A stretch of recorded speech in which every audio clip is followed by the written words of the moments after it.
Assalamualaikum warahmatullahi wabarakatuh. Balik barengan sama gue Taufik Nubo. Hari ini gue bakal ngomongin satu buah kamera yang lagi gue pakai untuk bikin konten saat ini. Jadi nggak ada barang yang gue pegang, but it's okay. Let's just talk about this guy, yaitu Sony A7C. Disclaimer, dalam video ini ranah yang bakal diomongin itu lebih banyak dalam bidang content creation dan lebih khususnya mungkin content creation buat per YouTubean seperti ini. Gue bakal ngobrolin pertama kali Sony A7C itu tentu dari masalah bodinya. Begitu pertama kali unboxing dan gue pegang barangnya, ya, Sony A7C ini emang adalah satu buah kamera yang compact. Bodinya mirip dengan Sony A6600, Sony A6400 dan sejenisnya. Bobotnya itu lumayan ringan, ada di angka sekitar 500-an gram, tapi sensornya sudah full frame. Itu yang dibangga-banggakan oleh pihak Sony sendiri. Masalah dari Sony A7C untuk gue pribadi malah ada di bagian berat dari bodinya ini sendiri. Gue nggak ada masalah sama ukuran bodinya dengan kekompakannya, tapi memang beratnya. Lebih mudah dibawa, iya. Tapi begitu lo pengen pakai untuk handheld, nah ini jadi agak iya dan enggak. Gue nggak ngomongin masalah footage-nya, karena footage dari Sony A7C ini bisa distabilisasikan dengan beberapa cara dan itu cukup handal. Yang jadi masalah adalah di saat nge-shootnya. Gue akhirnya menambahkan beban di Sony A7C dengan bentuk satu buah cage dari small rig, dimana ini menurut gue jadi salah satu opsi terbaik untuk ngebikin Sony A7C jadi punya beban sedikit lebih berat dan juga nggak ketinggalan lumayan melindungi kamera lo, terutama di bagian depannya. Gue agak lumayan bingung kenapa Sony memutuskan untuk tidak menaruh terlalu banyak tombol di sini. Kalau lo lihat kondisi fisik bagian belakang dan juga bagian atas, sebenarnya cukup lumayan lega. Paling nggak untuk Sony bisa menambahkan 1 atau 2 custom button. Tapi it is what it is. Kalau lo memilih menggunakan Sony A7C, lo harus terbiasa tidak terlalu banyak custom button yang bisa lo assign pada tombol-tombol yang ada di Sony A7C. Maksimalkan yang ada, sisanya lo menggunakan fitur FN atau function yang ada di Sony A7C ini sendiri. Bener, jatuhnya ini lebih kayak software based dan juga tidak intuitif sebenarnya, karena si Sony A7C tidak touchscreen untuk memilih menu, but within 1 or 2 days dari penggunaan Sony A7C, biasanya lo akan mulai terbiasa. Selanjutnya kita akan ngomongin masalah build quality dari Sony A7C. Harga dari Sony A7C ini sendiri adalah 26.999.000 atau 27 juta. Dengan harga 27 juta, sebenarnya secara fisik Sony A7C ini gue lumayan menyayangkan finishingnya. Ya, dengerin kata gue, finishing, bukan masalah bahan bodinya dan segala macamnya. Karena begitu lo awal pegang, lo akan ngerasa kok ini finishing bodinya agak-agak plastiki, dan juga untuk button-buttonsnya terasa low quality. I do expect a bit of better quality untuk urusan button. Sementara untuk urusan finishing sendiri, mungkin gue nggak bisa terlalu protes, karena emang tujuan awalnya si Sony membikin A7C dengan finishing seperti ini emang ya mungkin tujuannya biar bisa lebih ringan. Tapi lepas dari build quality-nya yang mungkin terkesan agak cheapo, untuk body dalamnya sendiri si Sony A7C ini udah menggunakan magnesium alloy. Jadi ya sebenarnya nggak malu-maluin banget, dan juga udah ada weather shield juga, jadi ya aman. Plus gue agak lumayan kepikiran beberapa budget-budget lain yang mungkin itu akan masuk ke dalam fitur-fitur yang dimiliki sama Sony A7C, yang sampai Sony A7 III pun, kamera yang katanya terbaik di tahun 2018 itu belum memilikinya. Beberapa fitur yang emang dimiliki sama Sony A7C tapi belum dipunya oleh Sony A7 III itu ada beberapa, dan hitungannya lumayan kepake untuk penggunaan video terutama. Seperti hadirnya IAF, terus juga recording video tanpa batas waktu, ada color science yang baru out of cam, jadi warnanya lebih pro ke skin tone, tapi juga netral dan tidak terlalu magenta, sistem 5-axis image stabilization yang baru karena bentuk kamera yang lebih compact, sistem focus tracking yang bisa di-set pada mode video, menghilangkan beberapa limitasi saat penggunaan external monitor, ada gyro data yang memungkinkan kita bisa pakai Catalyst browser untuk bikin footage lebih stabil, dan yang paling obvious ya vari-angle screen atau flip out screen yang menjadi andalan berita bahkan promosi dari Sony A7C.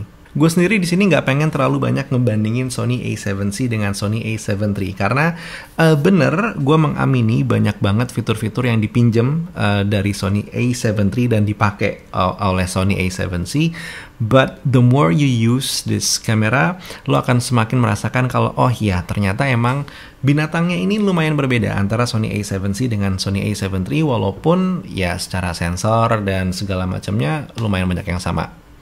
Tapi untuk daily usage feels lots different. That's why gue akan sekarang ngomongin masalah user experience dari Sony A7C. Kita mulai dari yang paling simpel dulu, masalah baterai. Sony A7C ini menggunakan baterai Sony FZ100. Salah satu baterai high capacity terbaik yang ada di dunia perkameraan yang pernah gue rasain. Untuk masalah image quality sendiri, Sony A7C ini Sony banget. Jadi ya tajam, karena emang kalau lo ngerekam gambar 4K, jatuhnya dia ngedownsample 6K ke 4K. Highlight roll off. Banyak yang bertanya atau suka ada yang ngomongin highlight roll off-nya gimana, Vic? Ya Sony aja gitu. Masih hitungannya cukup keras, makanya gue akali dengan penggunaan filter yang lagi gue pakai sekarang, yaitu Tiffen Black Promise 1/4. Filter ini jatuhnya emang ngebikin gambar jadi sedikit lebih soft dan juga highlight roll off jadi lebih aman seperti yang lo lihat sekarang. Kalau misalkan filternya gue copot, gambar yang dihasilkan oleh Sony A7C secara langsung tuh ya seperti ini. Lo bisa ngeliat nih ada garis di sini.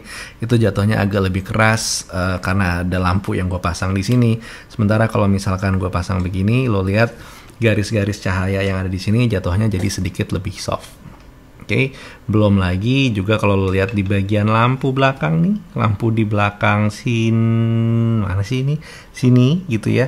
Kalau misalkan gue copot filternya, dia kelihatannya begini, dan kalau misalnya gue pasang filternya, dia jadi lebih ada efek blooming ya. Nah, apakah penggunaan diffusion filter seperti Tiffen Black Promise ini wajib untuk Sony?